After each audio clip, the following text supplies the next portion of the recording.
Chers amis, bien-aimés, bienvenue.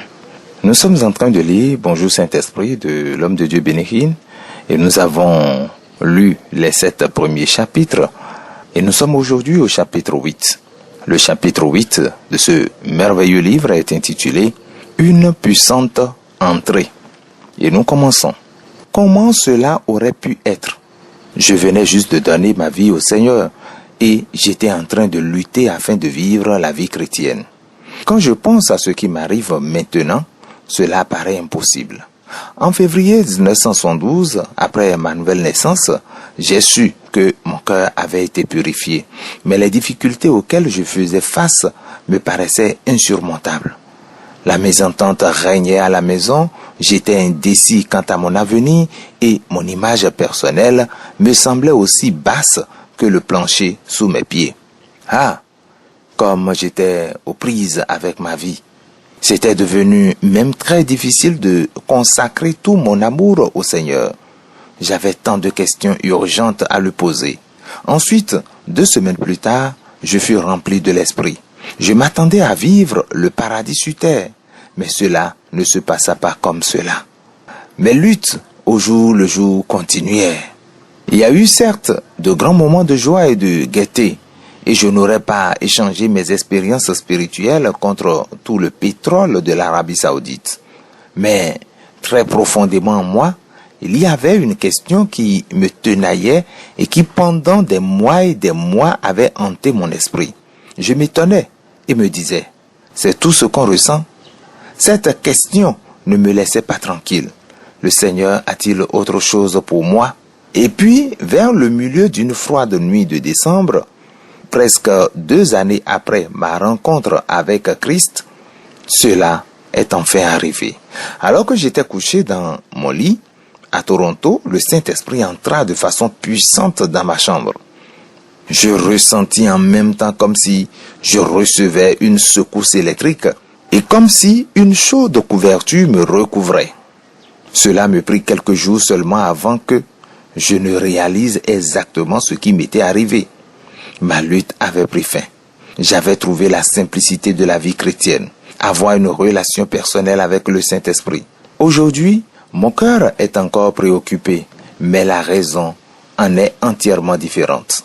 Je suis profondément désolé pour tous ces millions de chrétiens qui n'ont même pas reçu l'équivalent d'un dé à coudre de tout ce que Dieu a en réserve pour eux.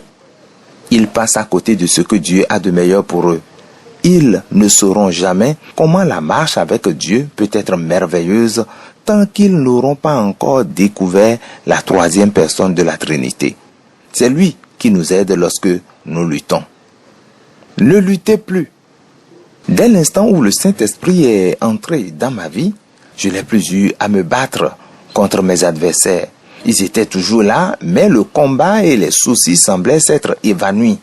Ce qui m'était arrivé ressemblait à ce qui avait été dit à Israël des siècles auparavant par le prophète Ézéchiel. Il vivait dans une période d'agitation politique. L'Éternel lui avait dit, « Je vous donnerai un cœur de chair, je mettrai mon esprit en vous, et je ferai en sorte que vous suiviez mes ordonnances et que vous observiez et pratiquiez mes lois. » Ézéchiel 36, 26 à 27. Le problème existe toujours aujourd'hui. Des millions de personnes luttent tous les jours pour garder les lois de Dieu et elles perdent la guerre parce qu'elles ne comprennent pas le plan de bataille du Père. Sa stratégie n'aurait pu être plus concise. Je mettrai mon esprit en vous, dit l'Éternel. Et pourquoi a-t-il programmé ainsi? C'est parce qu'il veut que du plus profond de votre cœur, vous soyez amenés à suivre ses ordonnances. Il veut que vous n'éprouviez aucune difficulté afin que vous allez suivre ses lois. Trouvez-vous que c'est dur de garder les commandements de Dieu? Ne vous sentez plus tout seul. Il vous est totalement impossible de réussir par vous-même et sachez que Dieu ne s'attend pas à ce que vous le fassiez. Vous avez besoin que l'on vous aide. Mais vers qui devrez-vous vous tourner? Dieu le Père est au ciel, Dieu le Fils aussi. Vous avez besoin d'un ami ici. Et tout de suite, et la personne de la Trinité qui demeure sur terre est le Saint-Esprit. Il est celui que vous avez désespérément besoin de connaître. Si vous faites un sondage et que vous demandez aux personnes ce qu'elles veulent recevoir le plus de Dieu, la réponse serait probablement celle-ci. Je veux que Dieu soit content de moi. Et c'est ce que l'Éternel a promis au prophète Ézéchiel. Et je ne leur cacherai plus ma face, car je répandrai mon esprit sur la maison d'Israël. Ézéchiel 39, le verset 29. Dès le moment où le Saint-Esprit fait partie de votre vie, Dieu commence alors à regarder dans votre direction. Son visage commence à briller sur vous. Le grand souhait du Père est que vous le receviez, que vous soyez remplis de lui et que vous ayez la communion avec lui. Cela le rend heureux. Commencez maintenant à lire le livre des Actes et vous comprendrez ce que Dieu a prévu pour vous. On trouve dans toutes les pages que les apôtres avaient eu une relation formidable avec le Saint-Esprit. Mais peut-être ce qui est plus vivifiant encore, c'est que même aujourd'hui, les actes continuent de se passer. Si tous les miracles dans le travail du Saint-Esprit étaient tous enregistrés, il n'y aurait pas de bibliothèque assez grande pour contenir tous les volumes. Ce qu'on a appris et ce qui s'est passé dans la chambre haute n'aurait pas dû être une surprise. Avant son ascension au ciel, Jésus lui-même avait dit à ceux qui le suivaient de ne pas s'éloigner de Jérusalem, mais d'attendre le don que le Père avait promis. Ce que je vous ai annoncé, leur dit-il, car Jean-Baptiste a baptisé d'eau, mais vous, dans peu de jours, vous serez baptisés du Saint-Esprit. Acte 1, 4 à 5. Christ avait même décrit à quoi cela ressemblerait et comment cela changerait nos vies. Vous recevrez une puissance, le Saint-Esprit survenant sur vous, et vous serez mes témoins à Jérusalem, dans toute la Judée, dans la Samarie et jusqu'aux extrémités de la terre. Acte 1, le verset 8. L'arrivée du Saint-Esprit. Un vent violent. Aussi vrai que fut l'arrivée de Jésus sur terre, il en fut de même pour l'arrivée du Saint-Esprit. Tout comme les prophètes avaient prédit la venue du Messie, c'est ainsi aussi qu'ils ont annoncé la venue de l'Esprit. Des centaines d'années avant Christ, Dieu a dit à Joël, « Je répandrai mon esprit sur toute chair. Vos fils et vos filles prophétiseront, vos vieillards auront des songes et vos jeunes gens des visions. Même sur les serviteurs et sur les servantes, dans ces jours-là, je répandrai mon esprit. » Joël 2, 28 à 29. Le Saint-Esprit est venu. Ce fut une arrivée puissante. Le bruit d'un vent impétueux, des langues de feu, une manifestation de la puissance de Dieu. Son arrivée sur terre n'est rien moins que spectaculaire. Le jour de la Pentecôte, ils étaient tous ensemble dans le même lieu. Tout à coup, il vint du ciel un bruit comme celui d'un vent impétueux, et il remplit toute la maison où ils étaient assis. Des langues semblables à des langues de feu leur apparurent, séparées les unes des autres, et se posèrent sur chacun d'eux. Et ils furent tous remplis du Saint-Esprit, et se mirent à parler en d'autres langues, selon que l'Esprit leur donnait de s'exprimer. Acte 2, 1 à 4.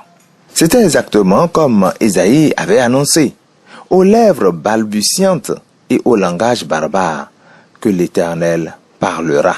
Ésaïe 28, le verset 11. Voici, à la naissance de Jésus, ce moment-là fut marqué par la paix et la quiétude. C'était une magnifique nuit à Bethléem. C'était si clair que les bergers avaient suivi l'étoile jusque dans la crèche. Quel contraste avec le puissant bruit qui a accompagné l'arrivée du Saint-Esprit. Cela avait créé une clameur dans Jérusalem, que, au bruit qui eut lieu, la multitude accourut, et elle fut confondue. Acte 2, le verset 6. J'ai toujours pensé que l'expression au bruit qui eut lieu, cela signifiait que quelqu'un courait ça et là disant « Venez voir ce qui se passe ». Mais ce n'était pas le cas ici. Le désordre indescriptible de ce qui se passait avait littéralement été entendu dans toute la ville. Voyez-vous, il y avait en séjour à Jérusalem des Juifs, hommes pieux de toutes les nations qui sont sous les cieux. Acte 2, 5. Imaginez un peu ce qu'ils pensaient. La parole dit que lorsqu'ils avaient entendu ce bruit, ils accoururent à l'endroit, confondus, parce que chacun les entendait parler dans sa propre langue. Le verset 6. Complètement dans la stupéfaction, ils ont demandé, ne sont-ils pas tous galiléens? Et comment les entendons-nous dans notre propre langue maternelle? Versets 7 à 8. Et lorsqu'ils les entendit proclamer les merveilles de Dieu dans leur propre langue, ils se demandaient, que veut dire ceci? Le verset 12. Pourquoi 120? Ce n'est pas dans un temple fait de pierre que cette arrivée impétueuse avait été programmée. Au lieu de cela, le Saint-Esprit vint sur 120 croyants, devenant ainsi le nouveau temple de Dieu. Est-ce que vous vous rappelez que lorsque Salomon avait fini la construction de son temple, il y avait 120 sacrificateurs qui sonnaient des trompettes. 2 Chroniques 5, le verset 12. Les Écritures rapportent que la maison de l'Éternel fut remplie d'une nuée. Les sacrificateurs ne purent pas y rester pour faire le service à cause de la nuée, car la gloire de l'Éternel remplissait la maison de Dieu. 2 Chroniques 5, 13 à 14. La même chose s'est encore passée dans la chambre haute. 120 se sont retrouvés ensemble et l'Esprit de Dieu a rempli le temple. Pourquoi 120? C'est le chiffre de la fin de l'âge de la chair et le commencement de l'âge de l'esprit. Dans Genèse, où Noé, pendant 120 ans, a construit l'arche, nous voyons que l'âge de la chair a pris fin. Dieu a dit, « Mon esprit ne restera pas toujours dans l'homme, car l'homme n'est que chair, et ses jours seront de 120 ans. » Genèse 6, le verset 3. C'est précisément dans ce but que l'Éternel a rassemblé les 120 à la Pentecôte, afin que Dieu, le Saint-Esprit, puisse être disponible parmi les nations. Ce fut le début de l'âge de l'Esprit. Les observateurs n'ont pas pu comprendre ce qui se passait. Certains se moquaient d'eux et disaient, « Ils sont pleins de vin doux. » Acte 2, 13. Mais Pierre, se présentant avec les 11, éleva la voix et leur parla. « Hommes juifs, et vous tous qui séjournez à Jérusalem, sachez ceci, et prêtez l'oreille à mes paroles. Ces gens ne sont pas ivres, comme vous le supposez, car c'est la 3e heure du jour. Mais c'est ici ce qui a été dit par le prophète Joël. » Versets 14 à 16. Les 120 furent si remplis de l'esprit qu'ils ne pouvaient pas se tenir debout d'eux-mêmes. L'esprit était si puissant qu'il prit le contrôle des actions des croyants. Il se mit à l'œuvre, changeant leur façon de parler, leurs émotions et leur conduite. Jérusalem fut témoin non de l'ivresse, mais de la joie incroyable qui survient lorsque l'Esprit prend le contrôle de tout. J'ai été moi-même accusé d'un certain nombre de choses. Quelle transformation qui s'est opérée chez Pierre, le timide. Le prédicateur se révéla en lui alors qu'il éleva la voix et qu'il se mit à parler avec hardiesse à la foule qui s'amassait de plus en plus. D'après vous, qui pensez-vous lui avait donné les mots appropriés? Le message captivant était celui du Saint-Esprit, car notre évangile ne nous a pas été prêché en parole seulement, mais avec puissance, avec l'Esprit Saint. 1 Thessaloniciens 1, 5. C'est vrai, l'évangile est prêché par le Saint-Esprit. Rappelez-vous, la parole dit, l'Esprit travaillant avec eux, il est celui qui fait le travail. Maintenant, voyez ce qui a commencé à arriver tout d'un coup dans le livre des Actes. Le Saint-Esprit accorde une immense autorité à ceux qui l'ont reçu. Il était 3 heures cet après-midi-là, alors que Pierre et Jean se rendaient au temple. Et il y avait un homme boiteux de naissance qu'on portait et qu'on plaçait tous les jours à la porte du temple, appelé la Belle, pour qu'il demande l'aumône à ceux qui allaient entrer dans le temple. Acte 3, le verset 2. Se tournant vers le mendiant échevelé, Pierre, de même que Jean, fixa les yeux sur lui et dit, « Regarde-nous » le verset 4. C'est merveilleux de voir un homme qui s'abandonne complètement au Saint-Esprit. Alors qu'il sondait les profondeurs de l'âme de ce pauvre homme en le regardant droit dans les yeux, Pierre était rempli d'une hardiesse et d'une puissance qu'il n'avait jamais connue auparavant. Le mendiant savait que Pierre et Jean ne s'amusaient pas, mais une sainte hardiesse avait été investie aux apôtres. Et lorsque Paul dit « Regarde-nous », l'homme immédiatement les regardait attentivement, s'attendant à recevoir d'eux quelque chose. Le verset 5. Alors Pierre dit « Je n'ai ni argent, ni or, mais ce que j'ai, je te le donne. Au nom de Jésus-Christ de Nazareth, lève-toi et marche. Le verset 6. Et le prenant par la main droite, il le fit lever. Au même instant, ses pieds et ses chevilles devinrent fermes. D'un saut, il se mit debout et se mit à marcher. Il entra avec eux dans le temple, marchant, sautant et louant Dieu. Acte 3, 7 à 8. Pouvez-vous imaginer la consternation qui eut lieu dans le temple? Le mendiant y entra tout seul de façon puissante. Il l'avait reconnu aussitôt et il fut rempli d'étonnement et de surprise au sujet de ce qui était arrivé. Verset 10. Ce n'est pas une expérience du passé. La puissance et l'autorité que les apôtres avaient reçues commençaient à toucher leur vie à chaque instant. Leur ministère était suivi de beaucoup de miracles et de prodiges au milieu du peuple. Acte 5, le verset 12. Et quelle en fut la conséquence? Le nombre de ceux qui croyaient au Seigneur, hommes et femmes, augmentait. Le verset 14. Les miracles qui précédaient l'arrivée du Saint-Esprit conduisirent les personnes directement vers Christ. C'est un fait important dont il faut s'en rappeler. Ce qui s'était passé dans la chambre haute n'avait pas été une expérience ancienne, ni une expérience de l'histoire. Les croyants remplis de l'Esprit ont établi une relation progressive avec le Saint-Esprit. Ils ont continué à être remplis. Lorsque Pierre fut appelé devant le Sanhédrin, après la guérison du mendiant, ils lui demandèrent « Par quel pouvoir ou au nom de qui avez-vous fait cela ?» Pierre était rempli du Saint-Esprit lorsqu'il parla dans Acte 4, les versets 7 et 8. Ce n'est pas le temps passé, mais c'est le présent, rempli, décrit comment était l'apôtre à cet instant précis.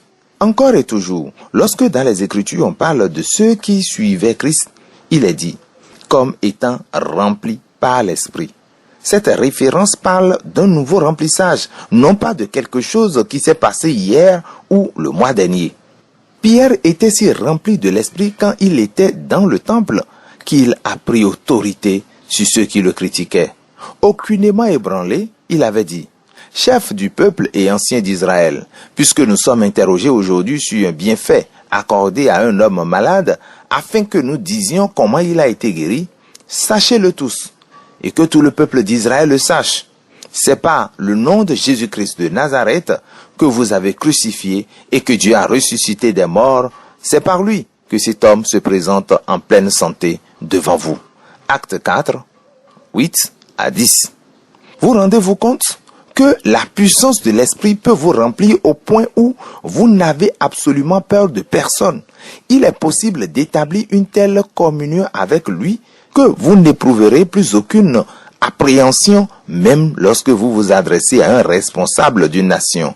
L'Esprit relèvera votre tête, redressera vos épaules au carré et suscitera en vous une confiance inattendue. Lors de mon voyage au Vatican à Rome, pour rencontrer le pape, je pensais que j'allais être nerveux. Mais je ne le fus pas, car je connaissais bien mon sujet. J'avais néanmoins ressenti que les responsables du Vatican avaient une faim des choses de l'esprit. Pierre le puissant. Pierre ne faisait pas face seulement aux sacrificateurs du temple. Il affrontait en réalité le gouvernement d'Israël. En fait, la nuit avant qu'on ne le permette de s'adresser aux sacrificateurs, Jean et lui avaient été jetés en prison. Mais lorsqu'il se mit à parler, les mots frappaient fort. Il leur dit, « Le Seigneur était la pierre rejetée par vous qui bâtissiez et qui est devenue la principale de l'angle. » Acte 4, 11. Il citait directement le psaume 118, le verset 22. Est-ce le même Pierre qui, quelques semaines auparavant, à cette même place, devant les mêmes personnes, avait été intimidé par les sarcasmes d'une fille qui avait renié son maître? Maintenant, le voici, rempli de l'esprit, sans peur, et qui défiait les meurtriers de Jésus. Il n'était plus Pierre le humble, il était Pierre le puissant. Quel changement l'Esprit avait opéré en lui! Sa communion avec le Saint-Esprit était si grande que Pierre avait lancé un défi à Ananias. Il lui a dit, « Ananias, pourquoi Satan a-t-il rempli ton cœur, au point que tu mentes au Saint-Esprit » Acte 5, le verset 3. Les paroles de Pierre et l'action de Dieu étaient si énergétiques qu'une grande crainte saisit tous les auditeurs. Le verset 5. Il y a de l'intimité entre lui et nous. Je peux vous dire, à partir de mon expérience personnelle, qu'il arrive un point où la communion avec l'Esprit devient si réelle, si profonde et si grande que vos paroles et vos actions sont semblables à ses paroles et à ses actions. Lorsque vous savez, par exemple, qu'il a été attristé, vous pouvez avec hardiesse parler en son nom, parce que vous savez qu'à cet instant précis, il coule en vous. Vous serez si près de lui qu'en fait, vous sentirez qu'il est en accord avec ce que vous avez dit. Je crois que le jour est proche où des hommes et des femmes de Dieu seront plus attentifs à l'Esprit de Dieu. Alors nous serons les témoins de beaucoup de guérisons et de miracles. Nous serons aussi les témoins de l'Esprit alors qu'il dispersera ceux qui oseront lui résister. N'oublions jamais Ananias. Il tomba et expira. Acte 5.5. N'oublions pas non plus Géasi. Il avait menti à Élisée à propos des présents que Naaman lui avait offerts.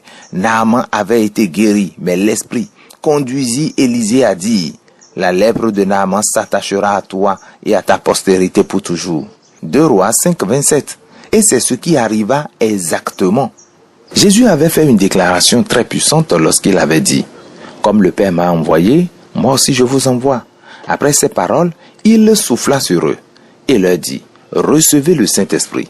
Ceux à qui vous pardonnerez les péchés, ils leur seront pardonnés. Mais ceux à qui vous les retiendrez, ils leur seront retenus. Jean 20, 21 à 23. C'était sans doute une pensée sérieuse que les apôtres n'ont pas pris à la légère. Le visage d'un ange. Pierre était si proche de l'Esprit qu'il a dit à ceux qui l'accusaient: nous sommes témoins de ces choses, de même que l'Esprit que Dieu a donné à ceux qui lui obéissent. Acte 5, 32. Le Saint-Esprit était tellement sur Étienne qu'alors qu'on l'amenait devant les sacrificateurs, tous ceux qui siégeaient au Sanhédrin, ayant fixé les regards sur lui, son visage leur parut comme celui d'un ange. Acte 6, le verset 15. Mais alors, quelle parole a-t-il prononcé? Homme au cou raide, de cœur et d'oreille, vous vous opposez toujours au Saint-Esprit. Acte 7, le verset 51. Pourquoi avait-il dit cela? C'est parce qu'il était rempli de l'Esprit. Mais Étienne, rempli du Saint-Esprit, et fixant les regards vers le ciel, vit la gloire de Dieu et Jésus debout à la droite de Dieu. Acte 7, le verset 55. La présence de l'Esprit devient si puissante dans la vie d'Étienne qu'il pouvait lever les yeux et voir la gloire de Dieu. Il avait même pu prendre les émotions et les attributs de l'Esprit alors qu'il était lapidé. Étienne avait dit: Seigneur, ne leur impute pas ce péché. Pouvez-vous imaginer une telle réaction? Il n'avait pas dit à Dieu: juge-les, tue-les, assassine-les. Le Saint-Esprit fait la différence. Je suis convaincu qu'il arrive un moment dans nos relations avec le Saint-Esprit où l'onction de l'Esprit devient si pesante en vous, sa présence si proche de vous, que vous pouvez lever les yeux et voir Dieu comme dans une vision. C'est ainsi qu'il peut devenir vraiment réel. Saul, au cours de sa dramatique conversion, avait eu une expérience de première main avec la puissance terrible du Saint-Esprit. Alors qu'il se trouvait sur la route de Damas, respirant la menace et le meurtre contre les disciples de Christ, tout à coup, une lumière venant du ciel resplendit autour de lui. Il tomba par terre et il entendit une voix qui lui disait: Saul, Saul, pourquoi me persécutes-tu? Acte 9, 3 à 4. Il tremblait et fut saisi d'effroi. Qui es-tu, Seigneur? Demanda Saul. Je suis Jésus que tu persécutes, répondit-il. Lève-toi, entre dans la ville, et on te dira ce que tu dois faire. Acte 9, 5 à 6. Les hommes qui accompagnaient Saul demeuraient stupéfaits et sans voix.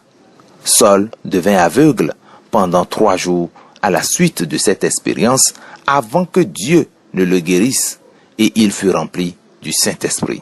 Le verset 17. Là encore, l'Esprit intervient de façon puissante. Il transforma Saul, l'antagoniste, en Paul, l'apôtre. En fait, on ressentit cet effet sur tout le territoire. L'Église était en paix dans toute la Judée, la Galilée et la Samarie, s'édifiant et marchant dans la crainte du Seigneur, et elle s'accroissait par l'assistance du Saint-Esprit. Acte 9, 31.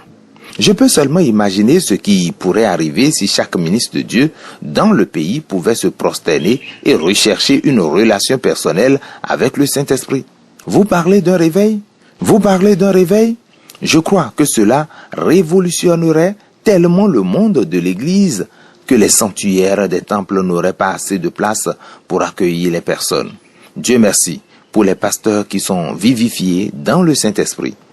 Mais j'ai entendu certains ministres de Dieu qui, pour être vraiment honnêtes, seraient plutôt meilleurs dans le rôle d'entrepreneur de pompe funèbre.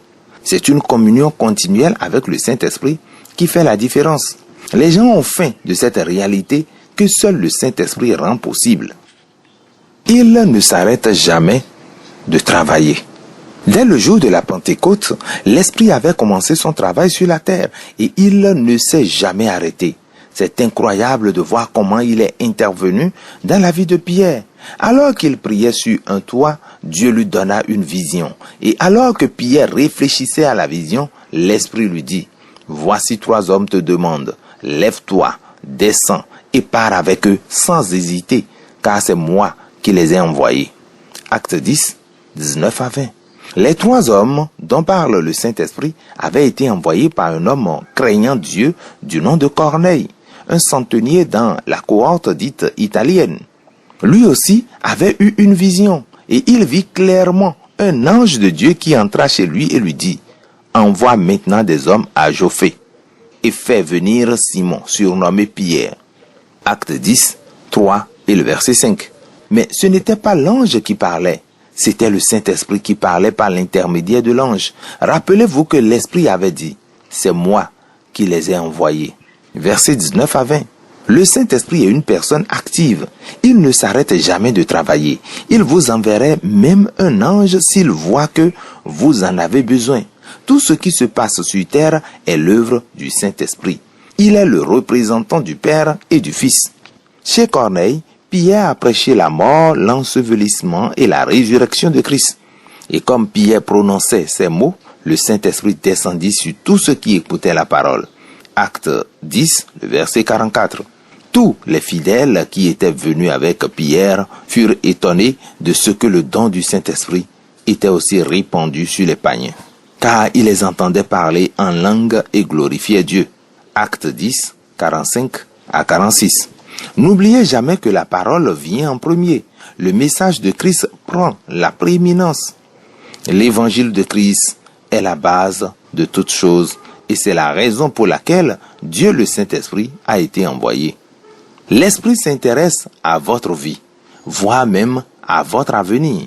Il veut vous guider, vous protéger ou même vous prévenir de ce qui vous attend plus tard. Vous vous demandez, est-ce que le Saint-Esprit peut prophétiser des choses à venir?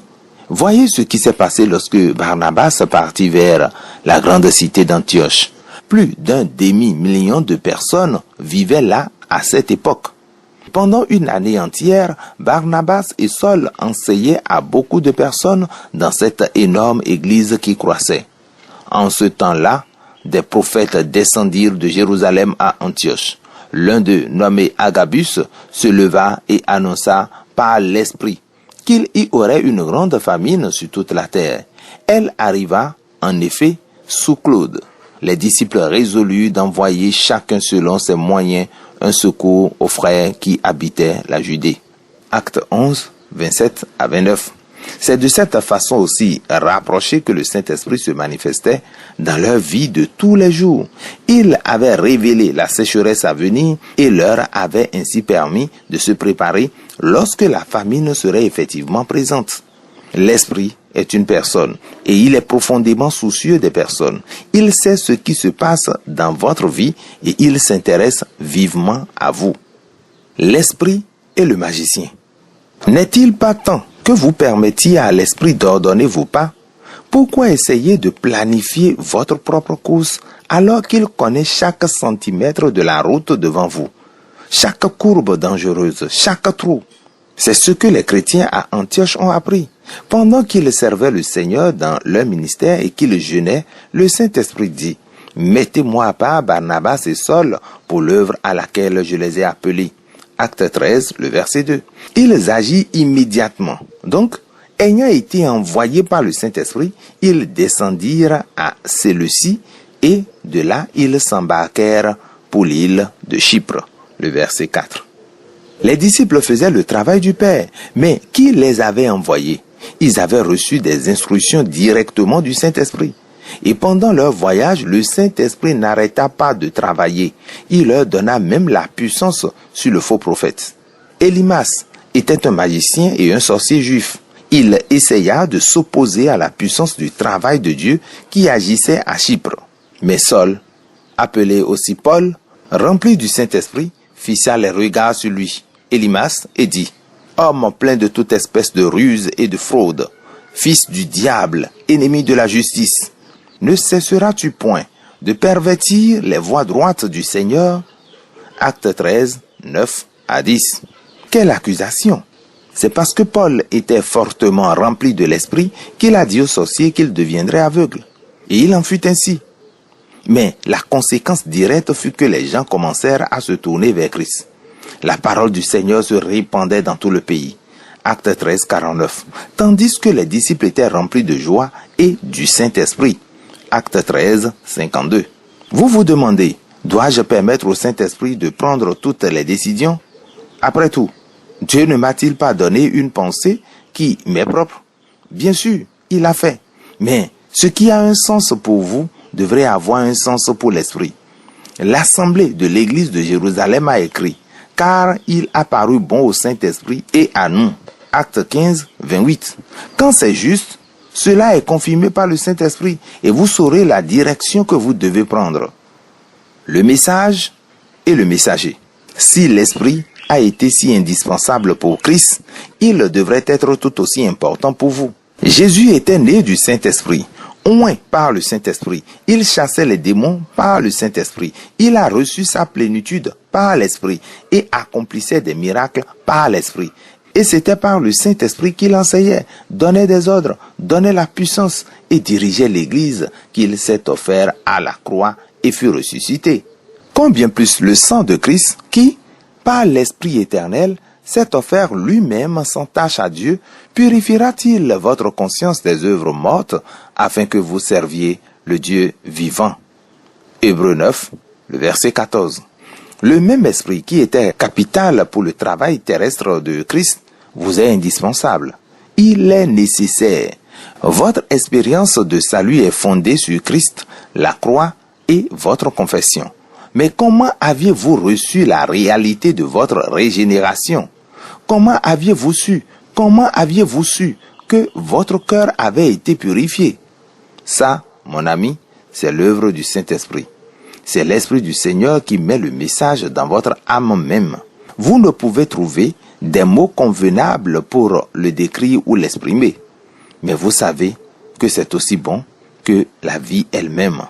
Si cette réalité est si forte, si profonde et si personnelle, combien à plus forte raison celui qui la donne est réel? C'est une question importante. Combien le messager devrait-il être plus vrai si le message est vraiment réel? Le Saint-Esprit désire avoir une relation personnelle quotidienne et progressive avec vous. Il veut faire une entrée, une puissante entrée dans votre vie. Et c'est là, bien-aimé, que prend fin la lecture du chapitre 8 du livre Bonjour Saint-Esprit de l'homme de Dieu Bénéchine. Merci de nous avoir suivis. À demain pour la suite de ce merveilleux livre, le chapitre 9, Place pour l'Esprit. À demain, demeurez bénis. Jésus est Seigneur.